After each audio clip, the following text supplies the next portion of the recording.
Ұлттық нақыштағы ұлыс деген мағыналық мерчтің авторы Диана Ахметжан ортамызға келіп отыр.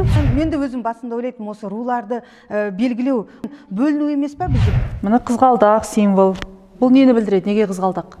Біз ұлттық құндылықтарды насихаттайтын мерчке айналдыруды көздеп отырмыз.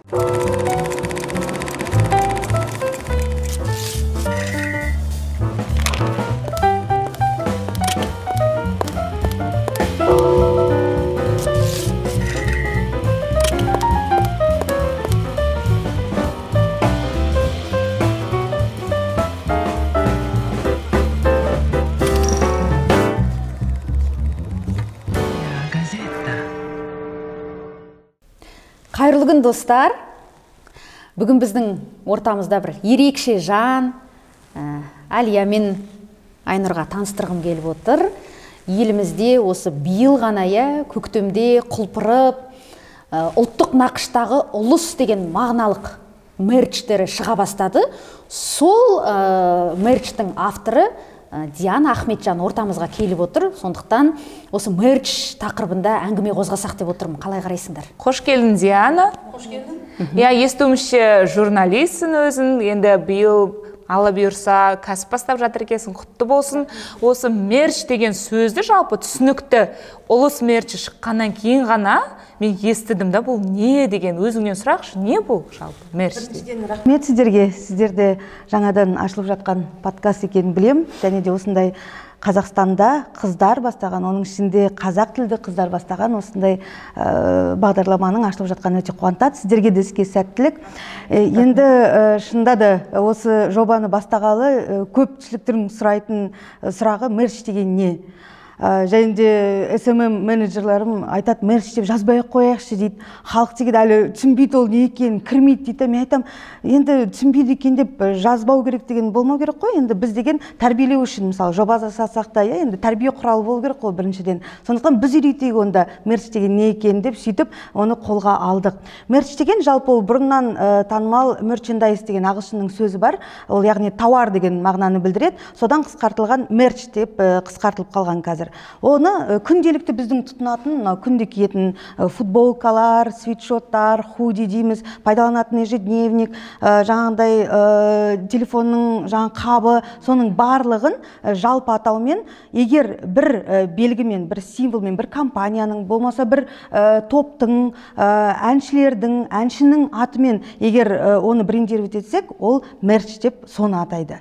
Яғни белгілі бір символы бар, бір топтың, компанияның және күнделікті пайдаланатын зат, осының бәрі мерч деп аталып кеткен. Қазір соның қысқартылған түрі.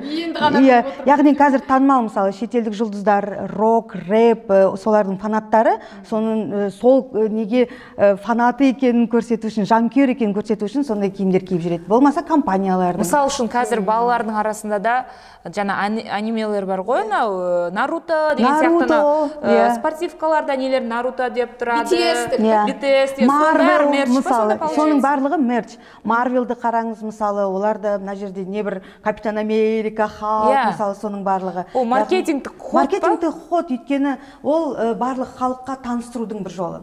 Бірақ бұл енді негізгі мағынасы, мерчтің. Ал соңғы кездері мерч деген кішкене жаңа бір деңгейге шығып келе жатыр. Мерч арқылы адам өзінің бір ұстанымын, адам өзінің бір қағидасын, өмірлік философиясын сол арқылы білдіруді әдетке айналдырып келе жатыр. Мысалы, енді білесіз, қазір көп жағдайда айқайлап біреуге қарсы екенін, немесе тағы да сондай енді антинәрселерді айта алмайды кейбір, ішінде қайнаған айта алмайды. Бірақ егер сондай бір футболка киіп жүрсе, ол баннерға шығара алмайды, мысалы, мен мынаған бірдеңеге қарсы, немесе менің ұстанымым мынандай деп айта алмайды. Бірақ киім арқылы ғана ешкім оған жолда тоқтатып, сен андағы киіміңді шеш деп айта алмайды ғой. Сондықтан да қазір мерч ол жалпы адамның бір анандай орысша айтқанда самовыражение дейміз ғой, соған да айналып келе жатыр. Халін көрсететін, ол көңіл киімі. Мысалы, қараңыз, Қазақстанда бірінші мерчтің, енді мерч деп олар аталған жоқ, олар брендке бірден айналды, QR бар, Қазақ Republic.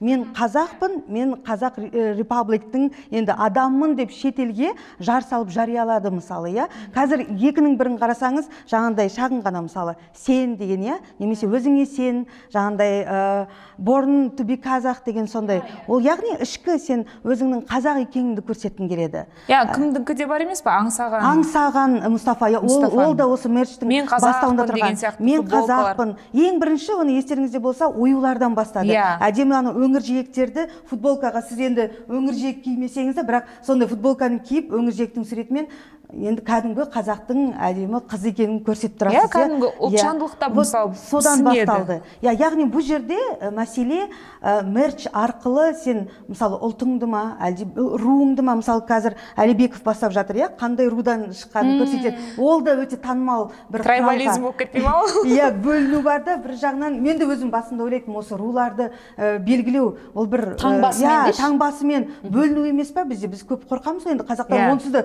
300 болып, одан ру болып, оның ішінде подру болып бөліне береміз, иә. Ал былай қарап қарасаңыз, ол біздің бір жағынан халқымыздың концепциясын көрсетеді. Жеті атадан қыз алмау, яғни біздің қан тазалығымыз, одан да бір басқа жағы бар да. Сондықтан да бұл жерде мерч ол кәдімгідей ұлттық немесе жеке адамның ішкі дүниесінің бір көрсеткіші, соның бір көрінісі. Өткен жолы сөзді бөлдім, кешіресіз. Украинаға қарсылық білдірген кезде әйелдер ана елшіліктің алдына барып тұрған жоқ па? Киімдерін етіп, енді әбестеу болса да, енді өздерінің несін солай білдіріп, иә? Мысалы, тіпті жаңағындай мерч шықты арнайы Украинаға қолдау білдіру жөнінде. Мысалы, кәдімгідей біздің ұстап жүретін күнделікті шоперларымыз, футболкаларымыз бәрі осы екі, онда мен Украинадамын, ал сен қай жақтыкісің деген сондай сияқты сұрақтармен шықты. Олар кәдімгідей соны қолданысқа енгізді. Қазақстан мен Украинаның туының түстестігі, екеуінен бір коллаборация жасалған дүние шықты. Тіпті қазір анандай кешіріңізші, сары мен көкті қойған кезде кейде анандай түсті пайдаланамыз ғой киімде. Сонда Украина болып тұрма, Қазақстан болып тұрма деген бір сөз. Санаға сіңді. Бұрын оны біз неден байқайтынбыз, анау Олимпиада кездерінде, әсіресе футболдан бір не бол, Европа біріншілігі, әлем біріншілігі болған кезде, ана фанаттар киіп отырады ғой, неше түрлі. Сол да мерч. Мысалы, ол деген кәдімгі табыс көзі сондай компаниялар үшін. Мысалы, біз бір бренд ашып, соны мерч қылып жатырмыз ғой, мысалы мен, иә. Ал шетелде ең бірінші компания ашылса, үлкен бір аты шыққан, мысалы футбольный команда Реал, Мадрид, сондай болса, олар мысалы Криштианудың суретін салып мерч шығарады. Өйткені сол арқылы олар өздеріне біріншіден ақша ол келеді, екіншіден танымалдылығын арттырады. Яғни халықтың арасында неғұрлым көбірек, біз мысалы шетелге барсаңыз, кейде бар бауырларым, ана бізге Испанияға барсаң, анан ала келші, Роналдоның суретін ала келші деп. Димаш та ол да мерч ашты. Вот сондықтан ол қазір танымалдылықты арттыру және енді күнделікті қолданысқа енгізудің бір түрі. Мен не бойынша логотип пен бренд деген нәрсені білеміз ғой біз, Кока-кола, сонымен мерчтің айырмашылығы не болды сонда? Сонда ол енді логотипті сол күнделікті қолданыстарға заттарға енгізу. Яғни мен мысалы банк болсам, мен өзімнің логотипімді осындай күнде адам киіп жүретін мысалы киімдерге жабыстырып қоямын логотипімді, сосын сондай киім киіп жүретін адамдар көбейеді, сәйкесінше менің банк деген атауым соның танымалдылығы артады. Сондай. Бірақ мен неге ұлттық нақыштағы мағыналы мерч деген тақырыпқа көшетін болсақ, бұл жерде біз белгілі бір компанияны, белгілі бір енді өзімнің атымды емес, мен мысалы ондай бір тұлға емеспін, өзімнің атымды жариялайтын. Бұл жерде біз ұлттық құндылықтарды насихаттайтын мерчке айналдыруды көздеп отырмыз. Диана, қараңызшы, жаңа логотип демекші, ұлыс екен аты да. Енді мына қызғалдақ символ. Бұл нені білдіреді? Неге қызғалдақ? Көбі сұрайды біріншіден неге ұлыс деп. Енді біз журналистика саласында, сосын оның алдында да мен ивент саласымен айналысып жүргем, сол кезде сценарист, анандай тұжырымдама жазатын, сондай концептуалист ретінде қызмет етіп жүрдім. Біз анандай, енді осы салада өздеріңіз білесіздер ғой, немі бір идеялы жүрет ойда. Осы неге былай, мынаны істесем қалай, мынау идеяны жүзеге асырсам қалай деген бір үнемі ойлар жүретін. Сосын соңғы жылдары, жаңағыдай енді өздеріңіз білесіздер, этноға деген, ұлттыққа деген деген нелер көп, бетбұрыстар. Жалпы көп көтерілетін сұрақтардың бірі, неге бізде Наурыз мейрамы танымал болмай жатыр деген сондай сұрақ туындайтын үнемі. Неге біз жаңа жыл дегенде бір керемет анандай тәуелсіздік мерекесіне дейін бұрын барлық қаланы әшекейлеп, не бір жаңа жылдық безендіріп, анау шыршаны әкеліп бәрін қоямыз. Ал неге Наурызда біз тек қана сол 1-2 күнде киіз үй далада, оны да өзіміз емес, оны акимат қояды деген сияқты, содан кейін бар анандай сандықтың түбінде жатқан қамзолдарымызды шығарып, сол 1-2 күн Наурыз көже жасаған боп, ішкен боп, сондай бір не жасаймыз, ырымын жасаймыз. Бірақ анандай жаңа жыл ретінде күту, содан бір таңғажайып бір өзгерістерді күту деген дәл басқа, кәдімгі 31-інде жасалып жүрген жаңаруды күту деген ондай жоқ, тек ауызша ғана айтылып қоятын нәрсе. Сонда өзім ойланып жүретін, осы неге ол Наурыз танымал болмай жатыр. Сосын біраз нәрселер оқып жүргенде осы жалпы мынандай түсінік бар, мерекенің символическая концепция праздника, яғни мерекенің белгілі бір мейрамның символдық концепциясы. Яғни оның символдық бір символы болған кезде ғана сол мейрам танымал болады. Мысалы, енді жаңа жылды алыңыз, ол шыршасы бар, оның жаңағы аяз атасы бар, ойыншықтары бар деген сияқты. Сосын біз тіпті бізге жат деп айтып жүрген әулие Валентин күні. Оның жүрекшелері бар. Біз енді үлкен нарықтан асып кете алмаймыз, я? Қытай бізге әкеледі, мысалы, жүрекшелерді, шар, неше түрлі жаңағындай открыткалар, олардың барлығы базарға барсаңыз самсап тұрады. Енді көз алдымызда тұрса, оның үстіне біз енді көп ұлтты мемлекетпіз. Аламыз, және жастар соған қызығады. Бір нәрсе сыйлау керек қой, енді сол мерекеге орай қыздар жігіттер, жігіттер қыздарға деген сияқты. Сосын тіпті қазір онсыз да бізге мүлде кітаптан ғана оқып келген анау Хэллоуин деген ағылшындардың мерекесі. Соңғы жылдар байқап жүрміз. Міне базарға, дүкендерге барыңыз, анау толған қабақтар адырайып тұрған, жаңағындай сүйектер, солардың барлығы тұрады. Неге? Өйткені ол сол мерекенің символы. Ал Наурыз дегенде ол сол біз үйреніп қалған жаңағындай қошқар мүйіз біздің ою өрнектеріміз, сол бір қамзолдар, сосын балаларға тігетін дүниелер, бірақ олар бір реттік қана киетін нәрселер. Мысалы, ұлттық киім деп іздейміз ғой балаларға, балабақшаға, мектепке, оның матасы да сын көтермейді. Мысалы, оны бір рет кигенше бала деген терлеп, тепшіп шығады. Бірақ бар, ұлттық киімге деген қызығушылық бар. Мысалы, қазір байқайсыздар, шапандарды да, көйлектерді де әдемі қылып күнделік неге айналдырып жатыр, бірақ ол жалпы ұлттық киіміз. Бірақ Наурыз ретінде, Наурыздың символы ретінде ол символ жоқ. Соны мен ойлап жүргенмін. Осы былтырлары біз Түркістанда бір жоба жасадық. Сол жақта Ұлы Дала. Біз Түркістандық. Білемін, сіздер Түркістандықсыздар. Түркістандағы сол жақта Ұлы Дала елі деп аталатын бір соның авторы. Автор емеспіз. Мен жоқ, о жақта жоқ, ол анандай Атырау облысының Түркістанға сыйға тартқан орталығы. Сол компанияны концепциясын жасадым. Мен концепциясын жасадым. Оны қолға алып жасаған компания NS Group деген компания, бұрын A+1-да істеген, сондай танитын шығарсыздар, танымал ивент компаниясы. Сол жақтан шыққан Салтанат Назарымбетова деген кәсіпкер ханым. Ол кісі ішін безендірумен айналысты. Ал мен сол жақта бір енді бұрыннан концепция жазып жүрген адам, андай мерекелік іс-шараларға сондай соған жасшы деді. Енді так получилось деймін ба, бір бағына қарай менің қайынатам танымал этнограф, тарихшы, сол кісі соның бір кеңесінде болды да, жаңағындай енді орталық. Кім деген этнограф? Қариолла Ахметжан деген атамыз. Еліміздегі ең танымал, әсіресе анау бес қару, бүкіл қару-жарағын зерттеген. Зерттеп, қаншама еңбек жазған ғалым ол кісі. Сол кісі негізі біраз музейлердің осы Қазақстандағы басы-қасында тұрған. Алматыдағы мемлекеттік музей бар, сосын осындағы Астанадағы ұлттық музей, сосын жақында былтырлары қашан біраз болды ашылған әскери музей, соның басы-қасында жүрген немі ғылыми консультант ретінде.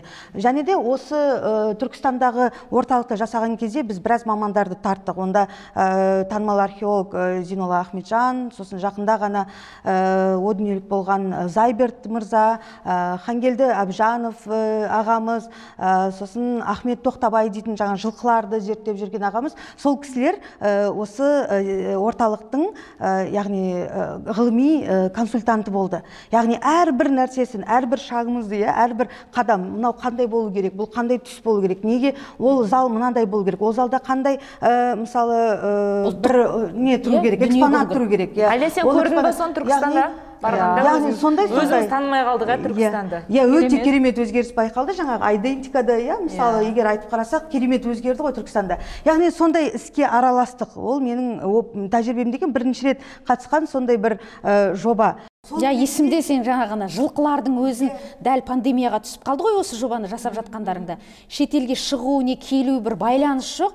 Жылқылардың өзін қалай жасағандарын, қандай бір еңбекпен жасағандарын әлі материал табудың өзі қиын болды. Өте қиын болды. Енді жаңағындай үйде атамыз және анамыз сондай бұрыннан осы өнерде жүргендер және бүкіл музейлерге реконструкциялар жасайды. Мысалы, батырлардың сақ заманынан бастап қазақ жаңағы хандығының тұсындағы батырлардың киіміне дейін зерттеп, оның қандай қару-жарағы болған, оның үстіне не киген, неге ол біз бес қару деп атаймыз, неге ол бес қару болса, ол қандай түр-түрі. Және бұл жерде сабақтастықты көрсетеді. Яғни сақтар, ғұндар, түркілер, кейін қыпшақтар, кейін алтын орда заманы қазақ осы барлығының ортақ осы әскери киімінің болғанын және онда әр басында болған киімнің қалай ол өзгеріп, қарудың болмаса жаңағы жылқылардың үстіне жапқан жабулардың өзгеріп қалай осы күнге дейін жеткенін осы сабақтастықты көрсету арқылы біздің түп тамырымыз сол жақта жатқанын көрсететіндей дүниелер жасап жүр. Ұлыстың түп тамыры сол жақта. Ұлыстың түп тамыры сол жақта деп айтуға болады. Содан туды ма, соларды көріп жүріп, осындай идея келді. Идея келді. Неге бізде Наурыздың бір символы жоқ?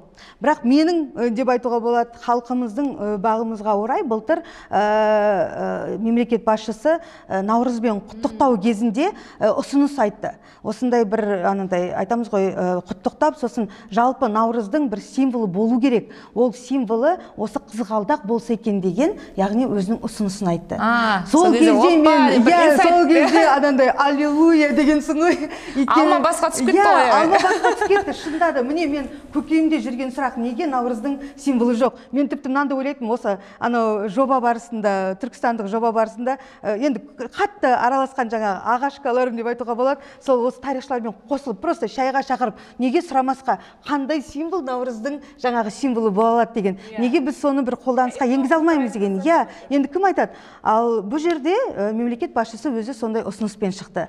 Сол кезде ойладым, міне, онда осы қызғалдақ болу керек. Шынында да ол дұрыс ұсыныс. Және де өздеріңіз енді Түркістан деген нағыз қызғалдақтың ортасы. Сіздерде енді мен солтүстіктің адамын, өмірі қызғалдақтың өскенін көрген емеспін. Мен үшін ол бір анандай таңсық көріністі. Маған бидай ғана таныс. Маған бидай ғана таныс және ет қана таныс. Бидай емес, қызғалдақ. Ал жаңағындай енді қызғалдақты алып қарасақ. Жаңару біріншіден жаңағындай Наурыздың белгісі. Көктемде шығады. Және де ол бір ұстатпайтын бір сондай бір аңсап, анандай нететін бір көрініс қой, өйткені ол бір қысқа мерзім. Сакурасы сияқты ғой. Бір өсиеті жоқ. Мысалы, жапондар кәдімгідей экскурсиялар жасайды ғой. Бізде де сондай қазір енді ақырындап еніп жатыр. Сізге бір идея. Осындай туристерді тарту несін жасасаңыздар. Сондай. Қазір жасалып жатыр ақырындап. Деңгейінде көтеруге болады ғой. Ал егер сол жақта мысалы Түркістанда мынау мерчті сатса, ол танымал болады деп ойлаймын. Сосын осы қызғалдақ. Түркістанның қыздарына тапсырды. Сіздерге тапсырдым енді. Осы екеуі киіп бар.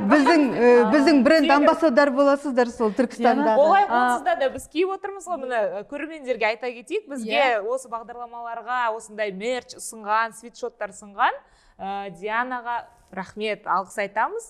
Киіп жүріңіздер, сапасы мынау іске. Сіздерге де рахмет, киюге лайық деп танығандарыңыз үшін. Қызғалдақты түсіндік. Енді менің көзім мына сіздің логотипке түсіп отыр да, неге бір деп. Және Абай деген жазу. Абай деген жазу. Абай енді Абайдікін сразу таниды жадыр, Абайдікі. Мен негізі соны аяқтап жіберейін. Жаңағындай қызғалдақ, яғни ол осы біздің символымыз Наурыздың бола алады деген ойдан осы Наурызға арналған мерч неге шығармасқа деген келесі бір ой туды. Және де ол енді қалай біз атаймыз ол мерчті? Біз біраз ойландық, енді біз дегенде менің жолдасым, осы екеміз отбасылық идея ретінде. Және де енді жақсы бір сөз, мысалы, құттықтайтын Наурызда ол ол ұлыс оң болсын, ұлыстың ұлы күні деп жатамыз. Бірақ соны өкінішке орай біз жылына бір-ақ рет пайдаланамыз да сол сөзді. Ал былай түп тамырына қарасақ, ұлыс деген сөз ол өте керемет, жаңағыдай ұлт, халық деген сөзді білдіретін нәрсе. Яғни оның анау кезінде жаңағы Алтын Орда заманында жошы ханның ұлыс деп атаған. Бір неге бірігу деген сияқты ғой. Бірігу деген сондай. Яғни сосын лингвист мамандардың айтуынша, яғни ұлыс деген сөз ол көне түркі жаңағындай т-ның с-ға ауысатын бір нелері болады екен, сондай трансформациясы болады екен. Яғни тіпті ұлт деген сөз содан шыққан, мысалы ұлыс жаңағы және ұлт деген. Яғни бұл жерде бүкіл ұлтымыз, ұлысымыз деген мағынада ол оң болсын десе, яғни біздің ұлтымызда, халқымызда бәрі керемет, тамаша, жақсы, халқымыз дамый берсін деген мағына. Қазақты алаш деген сияқты бұл да ұлтты бұл жерде. деген сияқты. Және де біз бұл жерде ұлыс дегенде жаңағы халық мағынасы, енді біз көп ұлтты мемлекетпіз. Біз бір жерде ғана тек қана қазақпыз деп бөліну деген болмау керек енді, иә. Біз ұлыс, ұлық, яғни жаңағындай халық деген мағынадан шықты. Яғни рулық әңгімені қояйық деген әңгіме ғой. Бір халық болайық. Және де ол өте әдемі сөз, жаңағындай ұлыс оң болсын, ұлыстың ұлы күні. Сосын сол ұлыс деген сөз шықты. Көбі сұрайды, сенің ұлыс медиаға қатысың бар ма деп. Енді қазір бар ғой, ұлыс медиа қыздар бастап атқан. Оған қатысым жоқ. Мен бұл ой негізі июньда жобаны жасап қойған, маусым айында былтыр.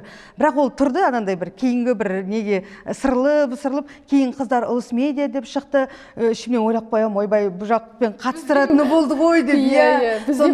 Алдымызда шығып кеткенде сонымен ассоциация жасайды ғой. Сонымен ассоциация жасайды ғой деп. Бірақ енді бұл бұрыннан келе жатқан халқымызда бар қолданыстағы сөз, сондықтан онда тұрған ештеңе жоқ деп ойлаймын. Сөйтіп біз ұлыс деп өзімізге бір бекідік, бренд жасадық және осы қызғалдақтың символын негізге алдық. Ал енді кейін сосын ойладық. Әлияның айтқан нәрсесі, ұлыстан кейін біз енді негізі бірақ мерчпен ғана шектеліп қалмаймыз ғой. Ол түсінікті, наурыз болады, ол кетеді, ал әрі қарай не? Мысалы, жаңа жылда сияқты шыршамен дүниелерді шығарамыз, сосын шыршаны қайттан жинап тастаймыз, бір жылға. Сосын біз кейін ойлап жүретінбіз, басқа мерекелік осындай символиканы, мемлекеттік символдарды дамытсақ деген. Кейін екінші этап, наурыздан кейін бірден Рамазан айы басталып кетті. Сол кезде идея туды, неге біз Рамазан айына арналған мерч жасамасқа? Енді біз қазақ халқы онсыз да бұрыннан мұсылман халықпыз, бізде әлімсақта мұсылманымыз деген сондай сөз бар ғой. Яғни соны біз неге? Бізде кәдімгі өзіміздің жаңағыдай иман, сабыр түбі сары алтын, мысалы сабыр, сосын жаңағыдай көркем мінез, сондай сөздерді біз сабырлық, шүкірлік деген күнде айтатын сөздерді біз мерчқа енгізсек дедік. Сол жерде бізде мынадай әдемі туындылар, жаңағыдай принттер пайда болды. Жай ғана әдемі минимализм, иман деген сөз мысалы, немесе көркем мінез деген. Сосын сабыр деген сөзді енді анандай қазақтың сөзімен жаңағыдай сабыр түбі сары алтын деп біз оны андай Менделеев таблицасындағы элементтер сияқты қылып келтірдік. Алтынды сол таблицадағы белгісімен көрсету арқылы. Сосын бұл жерде тағы да енді анандай бір ойдан бір ой туып, енді мен өзім, Жадыра, сен білесің, Абай оқуларында, өзіңді Абайдың фанатысың, Абай оқуларында қатысқанымыз бар. Абайдың өлеңдерін жаттап, Абайдың өлеңі бар ғой, Алланың өзі де рас, сөзі де рас деген. Сол неге біз енді Рамазан айына сондай дүниелерді қазақы ұғыммен байланыстырып, арабизмдардан кішкене арылып, кәдімгі өзіміздің ауызашар, ифтар емес ауызашар мысалы деген сияқты, соны неге қолданысқа енгізбеске деген сондай. Өйткені біз соңғы кезде керісінше бір араб тіліне қарай ауысып кетіп жатырмыз да, ал бұрыннан біздің қанымызға сіңген, халықтық тәрбиемізге енген, педагогикаға, ата әжеміздің күнде айтып жүрген, былай бол, ондай болма, бүйт сөйт деген сөздері сол Құраннан алынған сөздер ғой. Соны біз қолданысқа енгізсек деген ой туындады. Бұл жерде енді былай принтке түсініктеме берсек, енді көбіне шариғатта айтылған, мысалы, Алланың сөз жазылған дүниелерді енді былай лақтыруға немесе тастауға болмайды, Бұны енді жуамыз, бұл киім болған соң, былай аяқ асты болып кетпесін деп, алла деген мысалы сөздерді біз енгізбедік. Бірақ енді оны белгілейтін алиф әрпі бар араб тілінде. Алиф ол бірінші әріп, және алла бір деген мағынада. Біз бұны бір және алиф дегенді біріктіріп сондай бір символ жасадық. Және оның ішіне қарасаңыз, латын қазіргі пайдаланып жүрген графикасымен жаңағындай Алланың өзі де сөзі де рас деген. Каллиграфиямен қазақша жаздық. Өзі де рас, сөзі де рас деп. Яғни бұл жерде енді подтекст бар. Алланың өзі де рас. Бірақ ол алиф арқылы берілген. Яғни осындай енді өзі бір, сөзі тағы алиф, ол да бір. Өгізде өлмейтіндей арбада сынбайтындай бір вариант. Бұл жерде енді біз кішкене андай дизайнерлермен төте жаза салмаймыз анандай. Мысалы, кейбірде қазір бізге айта бастады, румды жазып беріңізші. Біз просто рум жазып салмаймыз. Олай кез келген типографияға барып айтсаңыз, мысалы, бізге бір атымды жазып беріңізші, болмаса румды жазып берсең, олар жазып береді, өйткені шрифт бар дайын, оны тек қана неге жаза салады. Жазып бастырасыз. Ал бізде иллюстрациясын да өзіміз жасаймыз. Бұл жерде оған бір анандай қазып небір нелер мағынаны жасырамыз. Астарлы. Оны ойланыңыз, не жазылған, неге жазылған. Тіпті сабыр түбі сары алтынды біз бөлдік. Анандай кішкентай квадраттарға са, б, анандай бір, енді сөздің өзін бөлдік та, түбі деп кішкентай немен жаздықтағы, сосын тең аурум дедік, ол алтын деген мағынада. Сол сабыр дегеннің әрбір ненің квадраттың ішіне біз анандай цифрлар жасырдық. Сосын көрермендеріміздің арасында енді ойнаттық, ол не цифрлар? Ол жаңа Құранда нешінші хадис, нешінші аят, сол сабыр туралы айтылған, соны біз жасырдық. Анау аурумды даже белгісі бар. Мысалы үшін балалардың несіне де санасына сіңіресін да химиялық элемент өзі оқуға үйренуге де талпыныс. Және де мысалы бұл жерде біздің көздеген мақсатымыз мерч, ол тек қана сол мерекеге байланып қалмау керек. Оны біз жыл бойы кие алатын зат болу керек. Мысалы ұлыс деген сөз, сізден біреу сұрайды, ұлыс деген не? Ол деген бір белгілі бір не емес, мерекеге байланып қалған сөз. Наурыз десе тек наурызда ғана келасың мысалға, Ал бұл жерде ұлт деген мағынада, халқым. Сосын біз ұлыс оң болсын деп те жасадық. Сосын ол неге жыл бойы жүру керек? Өйткені біз жыл бойы халқымыздың оң болып жүруін тілейміз. Сосын шетелге шыққанда да жақсы екен да, олар оқи алады біріншіден, андай латын әрпін оқи алады. Бір жаңа ұлыс дегенде бір қазақы леп сезіліп тұр да.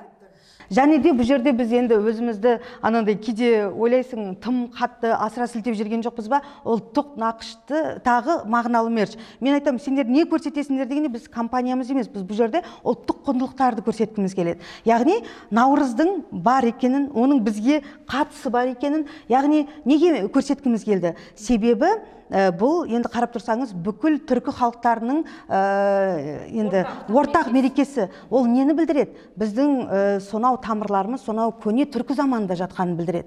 Яғни кейбірде анау көрші халықтардың көз алартып бізге сендер жақында ғана пайда болған мемлекет ретінде емес, оларға дәлелдейтіндей жоқ, біздің құндылықтарымыз міне мынадай. Ол наурыз бар бізде, бұл ұлыс деген сөздің өзі көне түркі сөз, яғни біздің тамырымыз сонау жақта жатқанын көрсететін. Және жақында мысалы 7 мамырға арнап жігіттерге, енді өзіңіздің атаңыз, бір жағынан атаң этнограф, осы бес қаруды, батырлардың сауыт сайманын зерттеп жүрген ғалым ретінде оңай болған шығар енді о жағынан. Оңай болды. Керемет енді мен андай жігіттердің, батырлардың образы, айтатын сөзі, батырлыққа шақыратын сөздер. Тіпті мына бір ғана өзіңдегі селт еткіздегі, мысалға,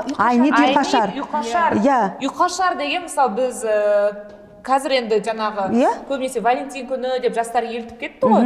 Бірақ біздің қазағымызда да бар ғой ол нәрсе. Ұйқашар деген бар. Әлі баяғыда университет оқып жүргенде жасап еді осындай нәрселерді. Селт еткізер деген бар, сондайдан алынған ғой, Содан алынған. Негізі енді естеріңізде ғой, мектепте оқып жүргенде бізге айтатын, наурыз мерекесі, жыл сайын айтатын бір дәстүр болушы еді ғой, мектепте наурыз мерекесі тойланған кезде сондай қыздар жігіттерге арнап бір дәмді тамақ пісіреді екен. Анандай қыстан қалған сүр ет асып, анандай ұйқыстан ояну деген мағынада жаңағыдай ұйқыны ашатын сондай дәмді тамақтар пісірген. Ал жігіттер оларға жауап ретінде осы бір вау эффект беретін, сондай селт еткізетін анандай. Яғни қыздар ғана киеді. Бұны жоқ, керісінше жігіттер. Жігіттерге ма? Иә, жаңағыдай маған ұйқашар керек деген. Яғни қыздарға жаңағыдай намек белгі беріп тұр. Иә, менің ұйқымды аш. Енді, ал қазіргі жақсылап тамақ жасап берді. Немесе мысалы қазіргі неге ауысып Айнұр саған киюге болады. Ол кофе. Мысалы сіз өзіңіз жаңа айтасыз, мен кофе, менің ұйқым ашып тұр, мен керемет анандай бодрый болып тұрмын, иә. Яғни кофе ішсеңіз, ол кофе ішсеңіз маған немесе кофе керек деген мағынада сіз не десіз ба оны? Яғни әртүрлі. Ал қыздарға арнап біз осындай жұп болсын деп селт еткіз мені деген жасадық. Яғни бұл жерде тек қана селт еткізер деп қана емес, яғни анандай кішкене жұрт ойлансын, не дейді неге селт еткізу керек? Иә, сондай мотивационный. Сосын жаңағындай вот өзің сұрағандай 7 мамырға оңай болды, иә, оңай болды, бір жағынан қиын болды. Өйткені қазір біздің халық оған қызыға ма? Батырлар тақырыбы әлі де актуалды ма, өзекті ме, жоқ па деген сондай сұрақ туады. Негізі өйткені біздің жастардың, балалардың, өзіміздің мысалы, мен де 3 жылдың анасымын, олардың көз алдындағы мысалы геройлары кім? Олар сол баяғы Капитан Америка, Человек-паук, Наруто кейіпкерлерін пір тұтқанша ойдан шығарылған ғой. Бірақ енді былай біз солай айтамыз, иә. Мысалы, ойбай тырысайық, андай мультфильм жасайық, тырысып жатыр жан-жақты. Мысалы ұлттық арналар, мысалы балапан телеарнасы мультфильмдер жасап, жаңа геройлар, жаңа кейіпкерлер шығаруға тырысып жатыр. Бірақ ол енді уақыт көрсетеді, ол өзінің жемісін берді ме, жоқ па? Ал бұл жерде біз ойлаймыз, енді қазір батырды бейнелесек, кімге қызық ол? Мысалы, иә, сондай. Иә, бірақ ол қызық екен. Ол тіпті жас балаларға емес, үлкен кісілердің өзіне қызық екен. Мысалы, біздің кейіпкерлер бар ғой, қазақ ертегілерінде. Алдар көсе, тазша бала, мысалы. Алдар көсе, мен ойлаймын, алдар көсе де ол не бұл, сізге бір идея десем. Иә. Алдар көсен жасаса, мысалы, кішкентай балаларда, подростықтарда қызығады.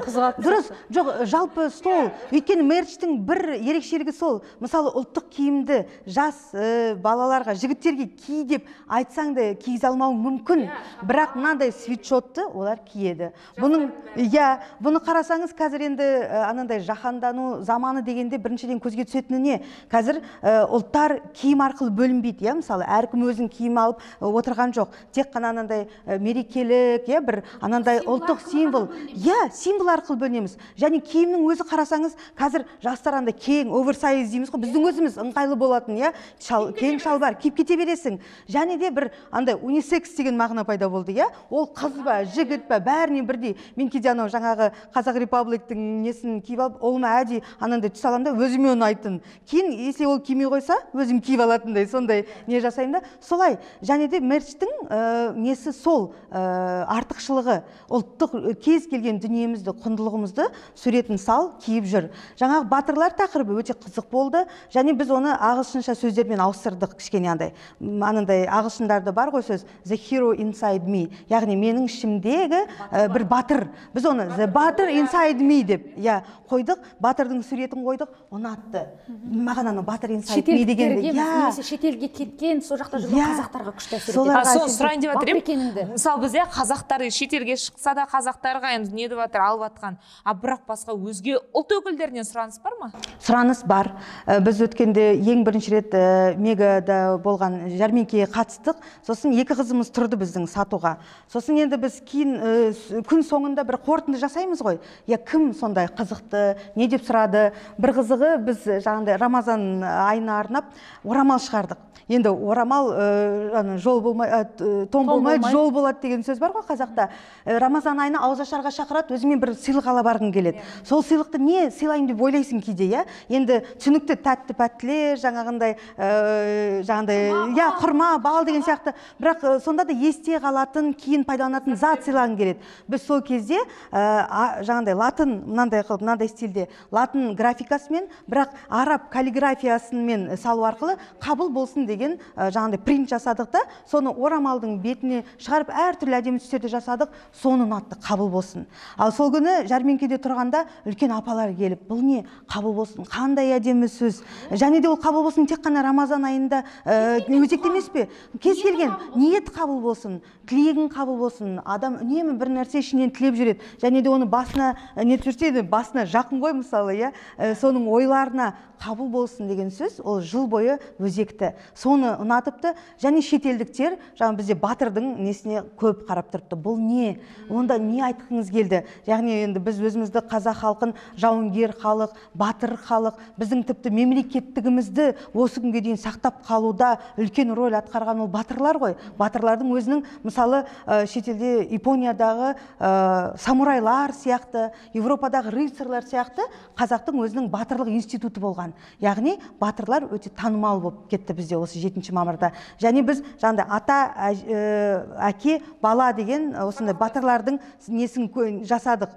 Соның өзі танымал болып кетті осы жолы. Енді сұрақ туа.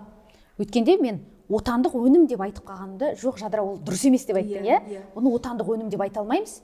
Біз тек мынау символды, мағыналық тұрғысынан өзіміздікі болып шығарып жатқанмен, мына шикізат, мата біздікі емес, және біз өзіміз қолмен тігіп жатқан жоқпыз, немесе тіктіріп жатқан жоқпыз дедің. Неге? Өзімізде тіккізуге болады ғой, бірақ бір белгілі бір сен проблемаларға жолықтың ғой, бетпе-бет келдің, осы тіктіру мәселесінде, матаны алдырту мәселесінде. Біздегі шикізат жағынан өте орынды сұрақ. Енді мерчпен айналсам дегенде, ең соңғы кезекте сен оны қандай киімде, оны принтті қандай киімге саласың, ол сұрақ ол соңына қалып қояды екен. Мен басында ойлап жүретінмін, осындай символдарды көрсету керек. Қазір визуализация заманы, визуалды түрде біз өзіміздің ұлтымызды көрсете аламыз деген сондай ой бар. Ал бірақ сол іске кіріскен кезде, ал енді ол заттарды қайдан алам? Оны қалай тігем? Ол уже екінші сұрақ болып кетті. Бірақ айналып келгенде ол бірінші жаңағы проблемаға айналды, мәселеге айналды. Шыны керек, бізде енді елімізде шикізат мәселесі өте қазір анандай бір енді шешуі тиіс, басты, сондай жүйелі мәселеге айналып отыр. Өйткені барлығы, біз кейде ойлаймыз, мен өзім мысалы киініп жүрген кезде, киім іздегенде бір қазақстандық дизайнерлар жасады деген киімге барғанда, ол кәдімгі масс-маркеттегі киімдерден қымбат болады. Сосын ойлайсың, неге ол қымбат, неге отандық дүниелер қымбат деп, өмір сұрақ қоятынбыз өзімізге. Енді онымен айналыспағандықтан тіпті ойланғымыз келмейді ары қарай. Ал шын мәнісіне келгенде, өйткені сен шетелдік матаны сатып аласың, ол қазір енді Түркия, өйткені бізде ол шықпайды. Мақтаның отаны мысалы енді Шымкент жақта, сіздерде ыстық жақтарда бар болғанымен сапалы қылып оны күнделікті отырып қалмайтындай, ертең жуғаннан кейін оның үстінде жаңағындай бір нәрсе пайда болмайтындай, және де денеге жағымды болып тұратындай, оны шығару қиын. Фабрика жоқ. Онда анау мақта, мата өндіретін адамдардың, кәсіпкерлердің құлағына алтын сырға осы өндірісті қолға алыңыздар. Тіпті қолға алғанның өзінде, қолдау, мысалы, мүмкін мемлекеттік деңгейде кішкене қолдаудың аздығы ма, келмей жатырмыз біз әлі де. Мына біздің жетпейтін шығар. Мысалы, Өзбекстан, мысалы, сіздердің үстеріңізде киіп тұрған мата, ол Өзбекстанда тігіледі. Тігілмейді, әкелінеді, Алматыда тігіледі. Мысалы, мата Өзбекстанда, және де тігілетіні Алматыда. Біз бір компаниямен, ол компаниямен қазір бүкіл Қазақстан жұмыс істейді. Және де футболкаларымыз біздің түркиялық мата. Кейде сол Түркияның енді маталары сапалылау, әрине, бірақ Өзбекстан да қазір қалыс келмей, Қырғызстан да қазір алға қарай шығып жатыр, бірақ енді Қазақстанның матасы кішкене жоқтың қасы болып тұр қазір бізде сол жоба. Мысалы, сапасын көтермейді, немесе тым қымбат шығады. Мысалы, енді Жадыра өзің Апатай деген жобаны қолға алам деп айтқалы біраз болды, Осы, қазір сіздер киіп отырған, яғни кимешек стиліндегі жасап әдемілеп оралған орамал. Оны тіпті проблема, дұрыс айтасың, Мысалы, мата қайдан келіп жатыр? Бір жылдан бері осы идея бар, маған өзің айтқандай, тіпті логотип бәрі дайын тұр, символика дайын тұр дегендей, бірақ оны екінші орындағы мәселе бірінші орынға шығып кетті. мата деген мәселе. Қайдан алам матаны? Ал жарайды, мата тапты ма екен, екіншіден енді оны тіктіру керек. Біріншіден бізде көп тігіншілер әрине бар, бірақ оны анандай егер масс-маркет қылғың келсе, онда кәдімгідей бір цех керек. Әрине ол тағы да жаңағындай қаржылық нелермен, тағы да оған қаржы керек дейсің, оған машина жаңағындай нелер керек. Мемлекеттен грант бөлесіз, мен өзім бестенімді қосып кетейін.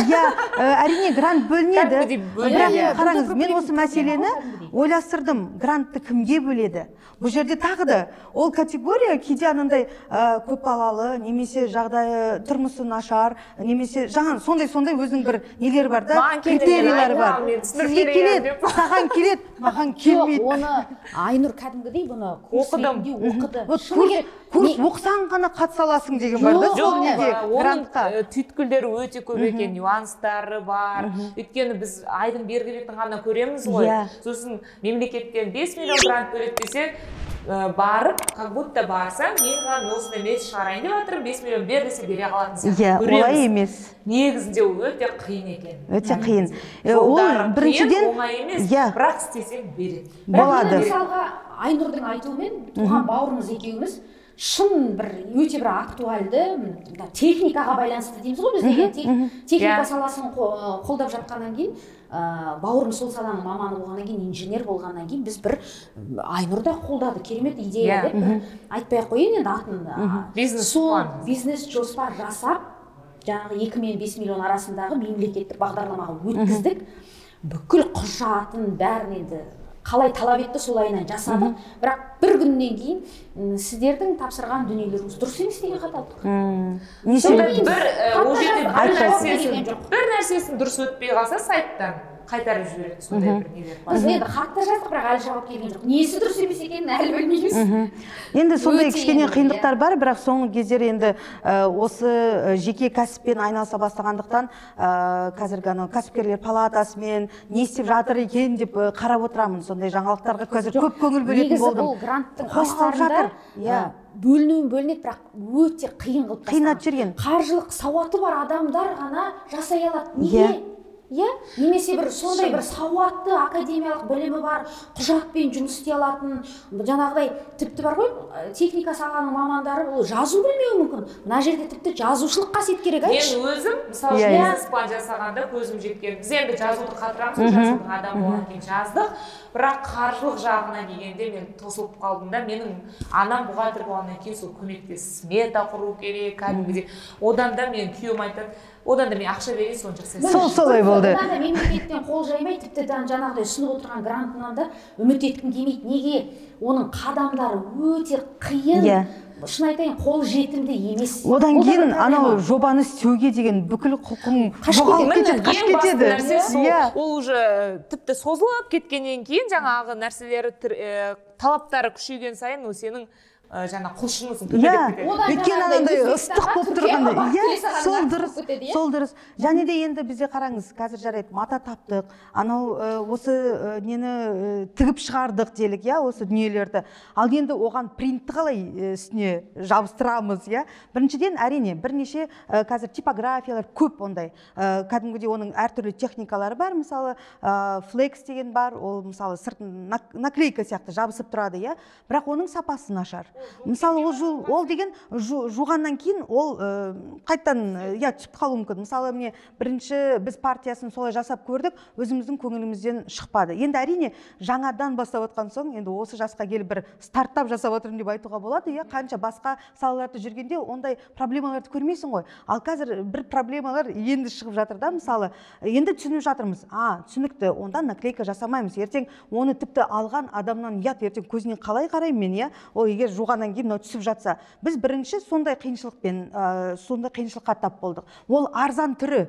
Мысалы, жаңағы заттың енді өз құнын шығаруға ол арзан. Мысалы, анандай енді арзан түрі жасауға болады, бірақ ертең ол кішкене ыңғайсыз халықтың алдында. Сосын екінші түрі ол бірден осы матаның өзінің үстіне басып шығару.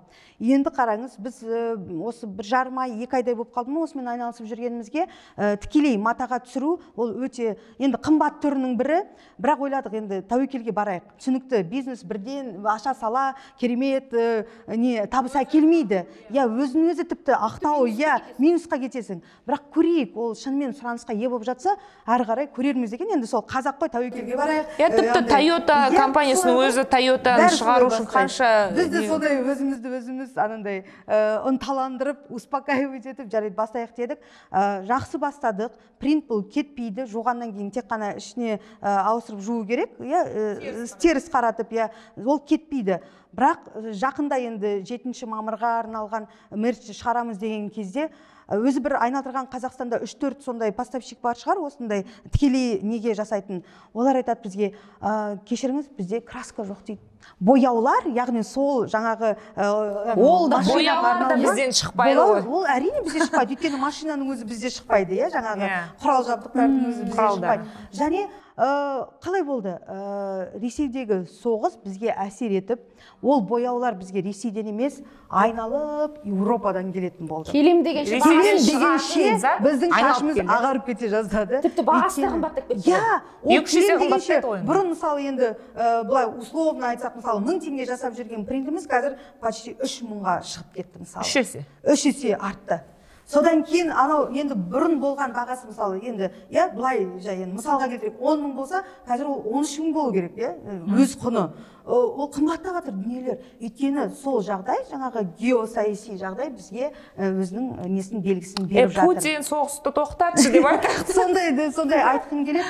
Және бұл жерде енді көп айтады, неге енді басқа жол бар ғой, тағы да үшінші жолы бар принт жасаудың. Ол үлкен партиямен, мысалы, жаңағындай сублимация. Бірақ оған да тағы қаржы керек. Оған үлкен партиямен шығару үшін сен нақты сенімді болуың керексің. Ол заттың матаның өзіне тікелей салу арқылы сосын содан бірақ бізде емес, ол басқа елде жоқ. Ол Қазақстанда бар, шығарып жатыр. Мысалы, көп жағдайда егер сен корпоративный клиент тапсаң, мысалы, бір іс-шараға 2000 адамға, мысалы, немесе 100 адамға, 500 адамға ондай жасауға болады. Анандай тарататын заттар болады, мысалы, бір форумдарда, оны мысалы сапасы төмендеу футболкаларға үлкен партияда жасауға болады. Өйткені шағын партияда, мысалы, бір размерде 5 зат немесе 10 заттан ондай шығармайды. Олар айтады бізге производительдер, жоқ, кешіріңіз, тиімсіз. Бізге тиімсіз. Біз бірден кем дегенде 50 зат шығаруымыз керек, сендердің заказдарыңды алу үшін деп сөйтіп айтады.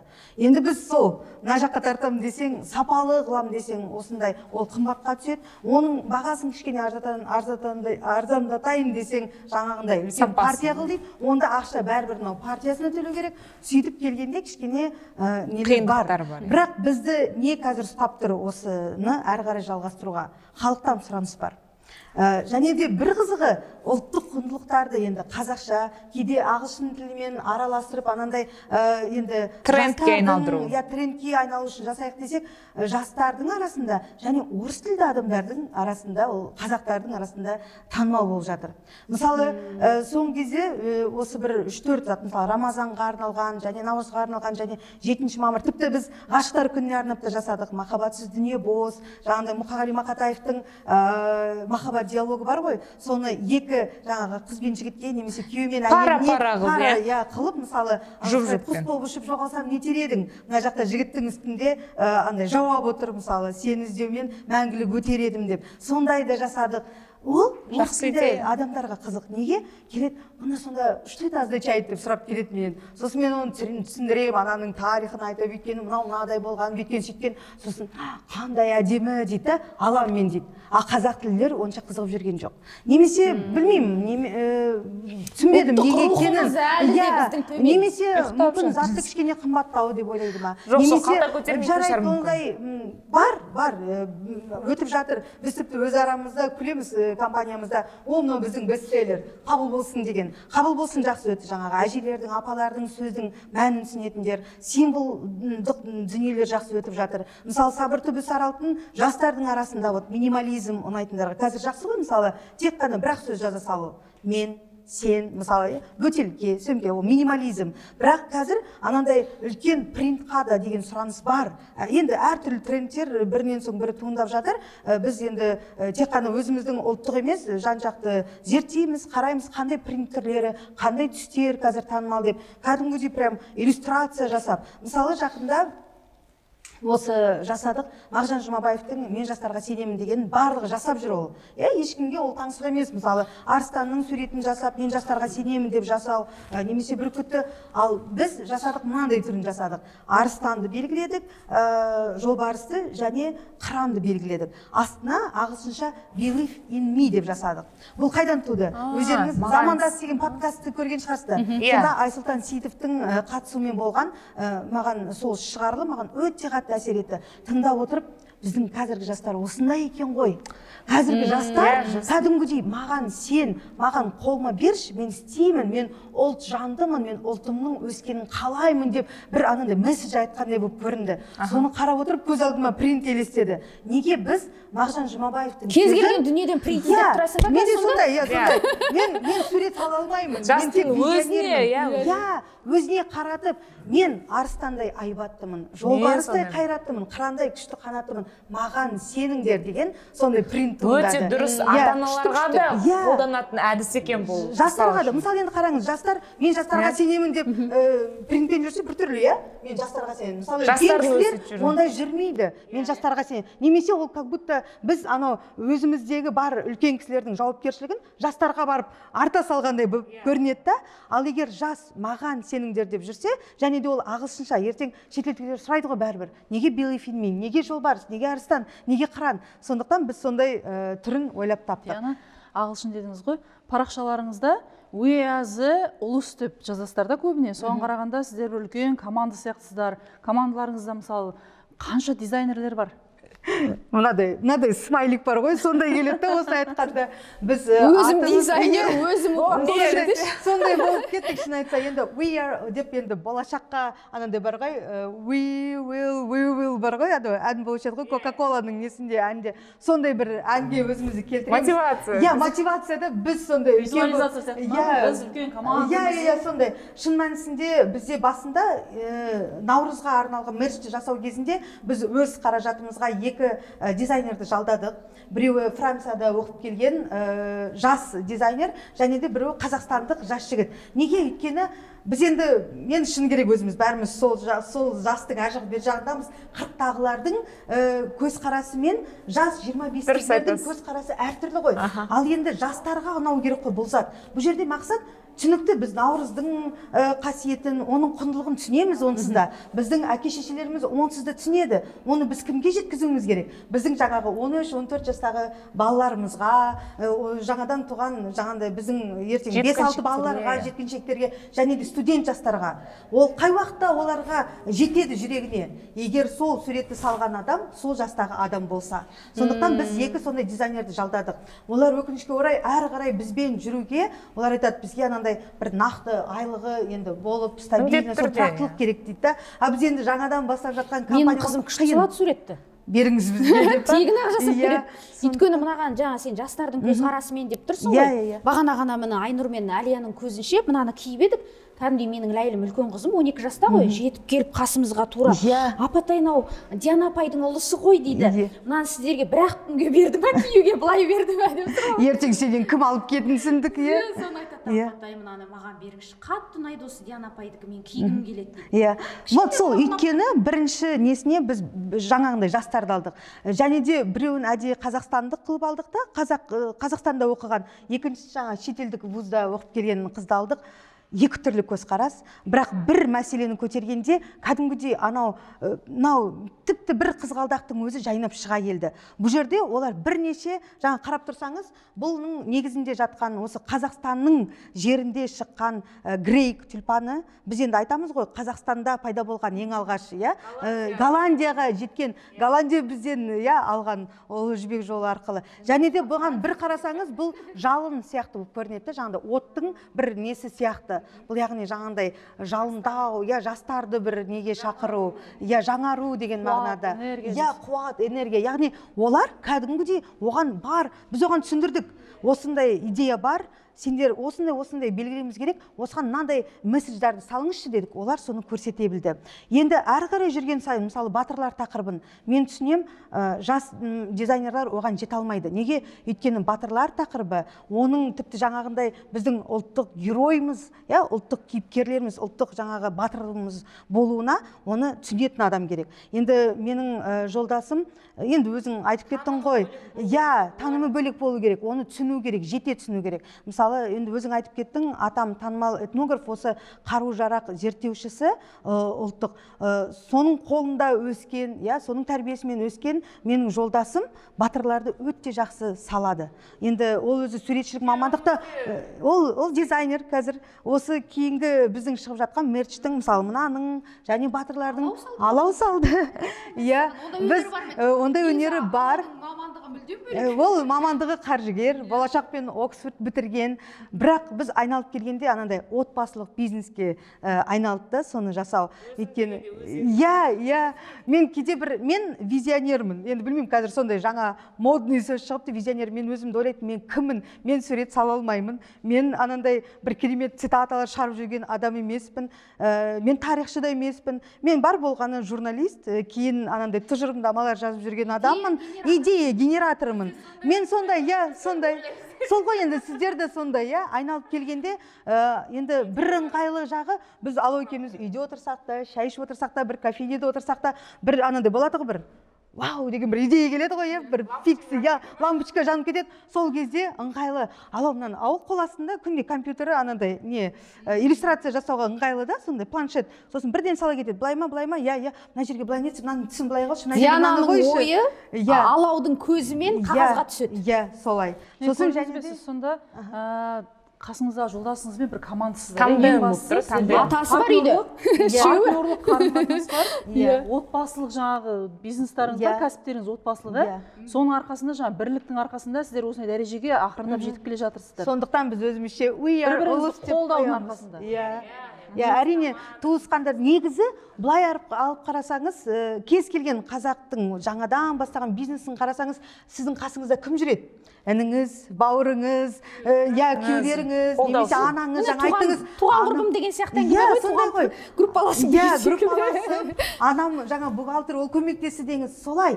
Кейде біз бұрын ойлайтын, неге осы қазақтар өзінің туыстарын бір нәрсе, кейде даже мемлекеттік қызметке неге тартады деп ойлайсың? Өйткені сенім бар, өйткені ол сені түсінеді. Басқалар сенбей тұрса да, тіпті даже бұл жерде сенімнен бұрын қандай жағдай болса да қолдау бар. Жарайды, осы істесінші деп бір қолдап кету, жанашырлық. Біз енді кейде анандай орыс тілді нелер қазақтар ойлауы мүмкін. Енді шыны керек, қазақтар андай не жағынан, даже мышление жағынан бөлінеміз ғой, қазақ тілді, орыс тілді деп. Біз қазақша ойлайтындар сол туыстар бар әйтеуір. Не көрсең де әйтеуір үйде той болса да, тойды бірге көтерсетін сол туыстар ғой. Біз бұрын күлетінбіз, бір танысымыз туыс продакшн деген әңгіме енгізді да, осы қазақтар жүрген жерде үнемі туыс продакшн болып кетеді деп. Сендер анау қасына бір жүретін соны жасайтын. Администратор. Неге? Біз енді өзіміз сонымен бетпе-бет келдік. Өйткені бар жанашырың сол, бауырың, туысың. Тіпті біздің әкеміз, мысалы, қаншама музейлерге арнап реконструкциялар жасайды. Батырлардың айналып келгенде сырттан емес, деп көрдік біз сырттан адам. Бірақ олар анандай мотивациясы төмендеу. Жарайды, енді үйренем, сосын кетіп қалады, немесе көп жағдай сондай. Немесе нақты ақшасын беру керек. Нақты ақшасын беру керек. Ал егер туысыңды жалдасаң, сен айтасың, түсінші, әлі жоба жүзеге асқан жоқ. Ол Құдай бұйырса келеді, бір табысын әкелер, істейсің ба? Бар сондай жақсы. Әрине, мысалы, әкемізге көмектесіп жүрген оның жаңағыдай енді ауылдағы інілері, бауырлары көмектесіп жүр, жиендері бар, нағашым деп көмектесіп жүрген. Солар қолдайды. Ал біз айналып келгенде менің өзімнің інімнің әйелі бар, жаңағы келінім, ол көмектесіп жүр. Солай айналып келгенде бір туыс продакшн болып күлеміз кейде. Ұярылысымыз осы әзірге туыстар. Бірақ содан өсетін шығар. Шетелдік практикаға қарасаңыз, ең жақсы дамыған компаниялар, мысалы, Adidas деген сияқты, олар бәрі сондай Ford, мысалы, әкесі мен баласы. Солай отбасынан басталған, кейін үлкен болып. Немесе әйелі мен күйеуі деген сияқты. Мысалы, Қазақ Репаблик, екі қарында апасы мен бауыры істеп жүр оны жасап жүргенде. Кімдерде бар емес па? Ұмытып қалдым. Әйел мен күйеуі осы киімдер нететін, жұп-жұппен. бар еді ғой сондай. Сосын мысалы аңсаған Мұстафа, мысалы ол бауыр. кісі де танымал Тұрсын Жұртбай ағамыздың келіні мысалы. Енді үйде папамыздан біз батасын алып тұрамыз. Кешке қарай шай ішіп отырған кезде сұраймыз, енді әке біз осындай бағытта жасап жатырмыз, мынау дұрыс па, этнография тұрғысынан қарағанда дұрыс па, сондай дүниелерді енді анықтап сұрап отырамыз. Ол кісі енді бізге айтады, қызғалдақ өте керемет символ, өйткені тіпті мысалы өздеріңіз білесіздер, Қожа Ахмет Яссауи кесенесіндегі ненің есіктерде белгіленген қызғалдақ. Мысалы тіпті исламда да осы қызғалдақ ол бір киелі емес, бірақ соның символдарында кездесетін, сол бір керемет, ол бір имани гүлдің бір белгісі, сол есептеледі екен қызғалдақ болып. Тіпті енді әлемдік бір тарихқа қарасаңыз, дүниежүзілік тарихқа, бұл жерде қызғалдақтың да рөлі ерекше, өйткені кезінде тюльпановая лихорадка деген болған. Мысалы тюльпанға тіпті алтын дүние ауыстырған кезеңдер болған тарихта. Сондықтан да шығыс мысалы нелерін қарасаңыз, ақындарын, Омар Хайямдар, олар анандай раушан гүлімен осы қызғалдақ гүлін кәдімгідей салыстырып, екеуін жарыстырып өлеңдер шығарған. Қайсы енді қай жағынан алып қарасаң да. Сондықтан да қай жағынан алып қарасаңыз да қызғалдақтың өте керемет. Біз мысалы Наурызға шабыттанып, менің өзімнің жаңағындай бір принтім, идеям осы қызғалдақтар, көк қызғалдақ болады мысалы. Көк қызғалдақ нелер бар, аңыздар бар. Көк қызғалдақты көрген адам бір бақытқа кенеледі деген. Сосын наурыз көк деген бар. Наурыз көк андай көктемнің символы. Көк құс. Оны наурыз көк дейді, немесе көк құс дейді. Менде бар сондай. Біз оны тіпті ағылшынша жаңағындай сөздермен spring beer, яғни көктемді әкелуші деген сияқты сондай қылып ауыстырдық. Яғни бұл жерде тіпті осы ұлтымызда, халқымызға тән нелерді, бір дүниелерді жаңаша үлгіде принт арқылы көрсету. Бар миссиямыз осы.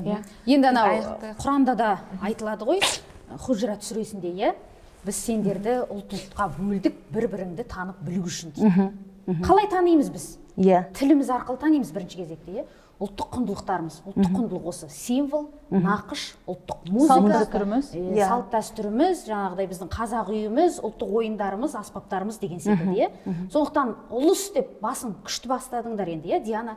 Ұлыстарың шынымен ақ қазағымыздың ұлысы да оң болсын, сендердің жеке отбасылық, авторлық ұлыстарыңда оң болсын дейміз. Енді бүгін біздің осы Лә газеттамызды түсіруге қолдау білдірген Нәрікбаев атындағы Казгюу университетіне алғысымызды білдіреміз. Сол Казгюудің мынандай әсем бір модерн ғимаратында бүгінгі әңгімемізді өрбіткен едік. Сондықтан сіздерге алғыс. Встречный сұрақ қойып кетейінші. Жаңа басында өздеріңіз сұрадыңыздар ғой, неге ұлыс деп. Менде де сондай сұрақ, неге Ля газетта?